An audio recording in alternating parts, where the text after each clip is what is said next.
Man, 1995, I'll never forget it. That gut punch when we all heard about the Oklahoma City bombing. Just pure horror. But what if I told you that terrible tragedy wasn't just some, isolated incident? That it was actually like a piece of something much bigger and darker, a movement lurking in the shadows. That's what we're going to look at today, the unsettling world of the modern white power movement. Yeah, and I think what's really important for everyone to grasp is that this movement, it didn't just appear out of thin air, like overnight. It's actually deeply woven into American history, specifically the aftermath of the Vietnam War. Oh, absolutely. And for those of you who lived through it, think back to that time. Yeah. The nation was just reeling, grappling with this sense of like defeat and betrayal even. Right. And for today's deep dive, we're using an episode from NPR's Throughline podcast. It's called The Modern White Power Movement. Great episode. Yeah.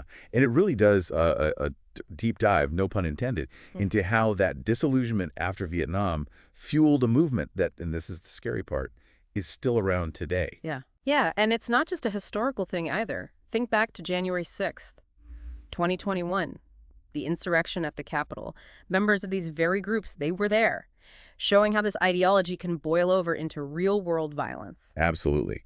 So let's rewind back to that Vietnam era. We're talking national humiliation, that feeling that the government, well, it failed its people. How did that become fertile ground for extremism? Well, you had figures like Louis Beam. He was a Vietnam veteran, a KKK leader, and he saw an opening. He tapped into that raw nerve, that sense of betrayal, and he used that to recruit and mobilize white supremacists. His message was powerful, especially for folks who were already hurting. He'd say, we were betrayed in Vietnam, and now the government's betraying us right here at home. And, pop culture played a part, too. Right? So, think about those movies, the ones we all grew up watching. Apocalypse Now, First Blood, Rambo. All those movies portrayed that disillusioned, betrayed veteran, which kind of solidified that narrative in the public consciousness. For sure. But we got to be clear here. This isn't about veterans being inherently violent, right? It's about the trauma of war. That trauma leaves scars, and those scars can make some individuals more susceptible to these kind of narratives.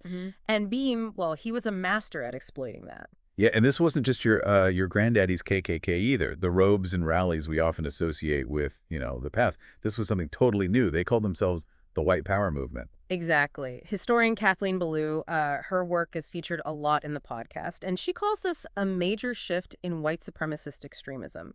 This was a move towards guerrilla warfare, straight up, a call for armed revolution against the U.S. government itself. Which takes us to a truly chilling turning point. The Greensboro Massacre back in 1979. You had KKK and neo-Nazi groups. They opened fire on a Communist Workers' Party rally. 5 people were killed. And what's really messed up about Greensboro is the lack of any real accountability. I mean, jurors, even some law enforcement folks, they seem to justify the violence. It's like just being a communist, well, that somehow made you a legitimate target. It's just awful. And it really showed how things were changing. These groups, they were getting more organized, more militarized. This wasn't just some fringe group of crazies anymore. No, not at all. And their tactics, they just kept evolving. In 1983, they had this secret meeting, and they adopted 2 strategies that would totally change the game: leaderless resistance and Liberty Net. Leaderless resistance. Sounds kind of like something out of a spy movie, know? So what was that all about? Okay, so imagine this. Small, independent cells, each one acting on its own. That way, they could avoid large-scale prosecution. So even if one cell gets busted, the movement itself, it stays intact. A very effective way to organize. And very frightening. So basically, a decentralized web of extremists, tough to keep track of, even tougher to take down. What about this Liberty Net thing? Was that what it sounds like? Yeah, pretty much. They were basically harnessing the power of, well, the early internet, using bulletin boards to talk to each other and, coordinate their actions. It's kind of ironic, right?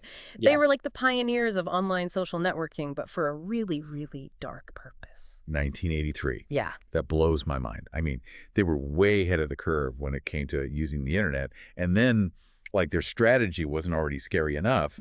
They glommed onto this book that became like a blueprint for their violence, the Turner Diaries. Yeah, that fictional novel, it became like their Bible, literally. It laid out all these detailed plans for guerrilla warfare, even genocide. It's chilling to think about how something made up, fiction could have such a powerful and terrifying impact on the real world.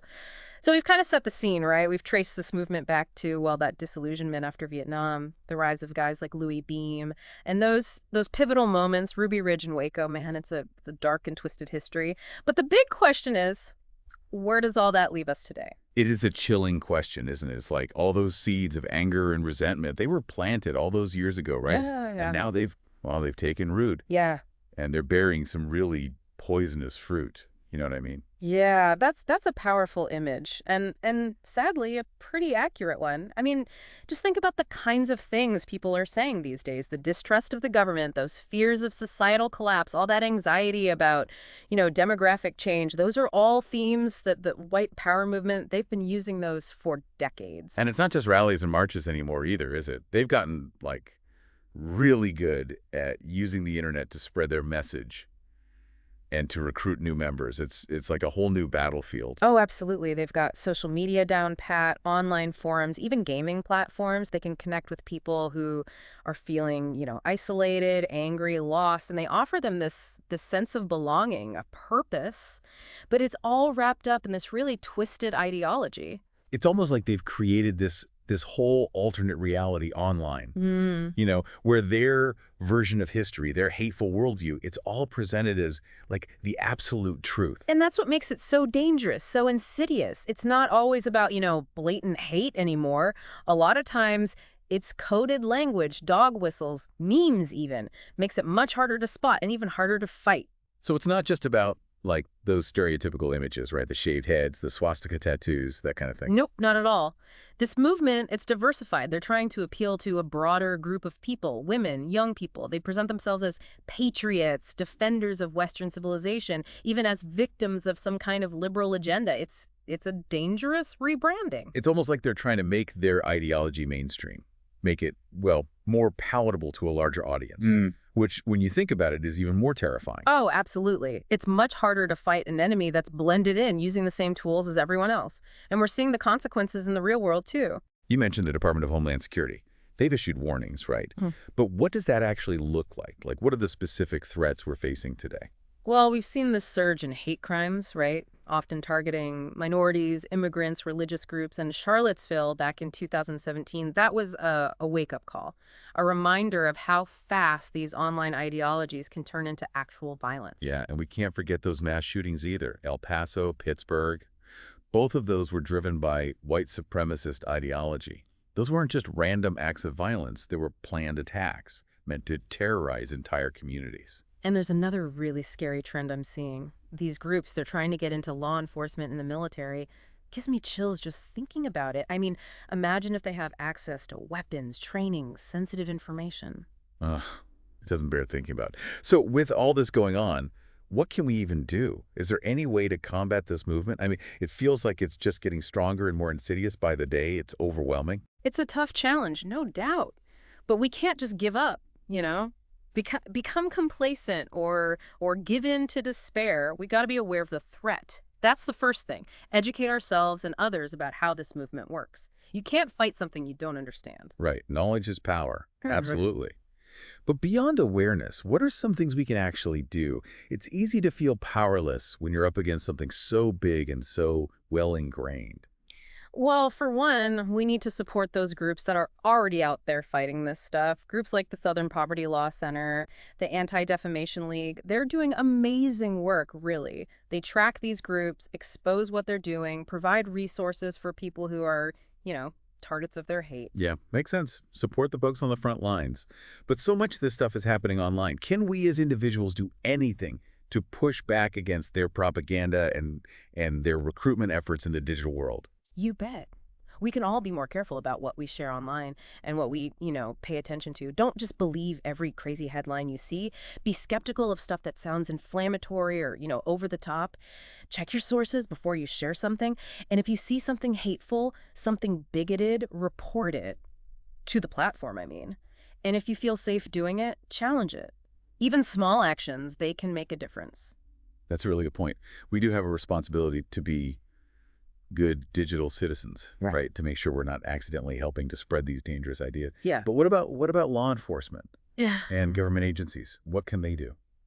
Well, they need to make investigating and prosecuting hate crimes a priority, that's for sure. put resources into monitoring what's happening online, and try to disrupt their recruitment efforts. And this is crucial. They've got to address this infiltration problem. These groups trying to get into law enforcement and the military. It's a huge issue. It can't be ignored. Yeah, sounds like a massive task, but definitely essential. But in the end, this isn't just a job for cops or government agencies, is it? It's a societal problem. It's going to require a societal response. Couldn't agree more. We all have a role to play in making our society more inclusive, more tolerant, a place where these ideologies just can't take root. We need to challenge prejudice and discrimination every time we see it. Have those tough conversations about race, identity, history, and stand up for people who are targeted by hate. So it's not just about stamping out hate, right? It's about building a better world, a world where these movements just don't have any ground to stand on, a world where everyone feels valued, everyone feels respected. Exactly. Creating a culture of empathy and inclusivity, that's the real antidote to extremism. And, speaking of history, the Oklahoma City bombing, that serves as a stark reminder that these ideologies can have real-world consequences, devastating ones. And that's a lesson we can't afford to forget.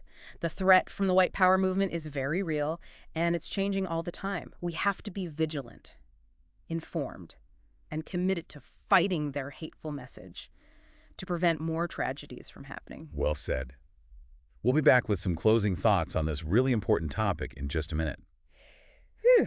I don't know about you, but my head's spinning a little. We've gotten pretty deep down this rabbit hole, haven't we? From the beginnings of the White Tower movement way back when to how it's, morphed and mutated in this digital world. It's a lot to take in. It really is. But I hope what you're taking away from all this is that this isn't some abstract problem, some far-off threat. This is happening right now in our communities, online, even in institutions we think of as solid. And honestly, it's easy to feel kind of overwhelmed by it all, even hopeless, when you're facing something so deep-rooted and, well, just plain nasty. But we can't let ourselves fall into despair, can we? Gotta believe we can do something.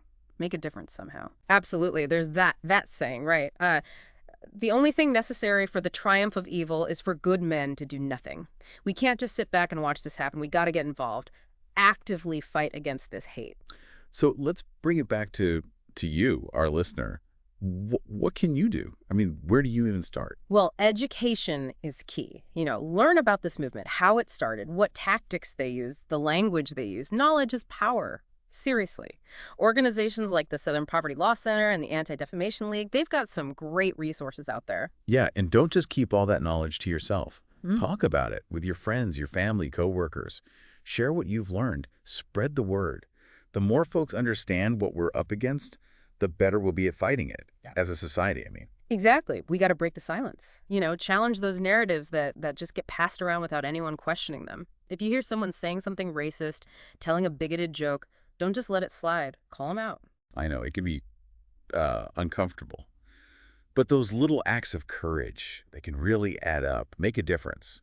And remember, you don't have to be some kind of expert to do something. Nope, not at all. You can support those organizations that are out there fighting the good fight, Donate some time, some money, help them get their message out there on social media. Every little bit counts. And hey, let's not forget about our own behavior online, right? Got to be careful what we share, what we're, consuming.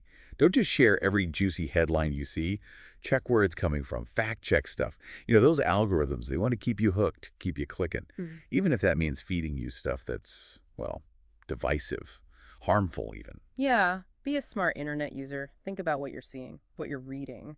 And if you run into hate speech, harassment, that kind of thing, report it to the platform. Don't let those voices get away with it.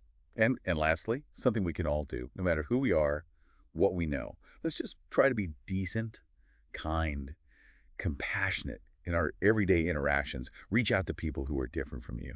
Build bridges, Yeah. Build a culture where empathy and inclusivity are the norm. That's how we push back against this stuff. We started this whole thing talking about Oklahoma City. A horrible event that really shook us all. But this story, the story of the white power movement, it didn't start there. And it sure didn't end there either. It's still being written. That's true. But we can choose how the story ends. We can stand up and say no more to the hate, to the prejudice. We can build a better world for ourselves and for everyone who comes after us. That's a good thought to leave us on. Thanks for joining us on this deep dive. It was a tough topic, but an important one. This fight against hate, it never really ends, does it? We hope you'll keep learning about it, keep talking about it, and keep speaking out against injustice. We'll be back next week with another deep dive. Until then, take care.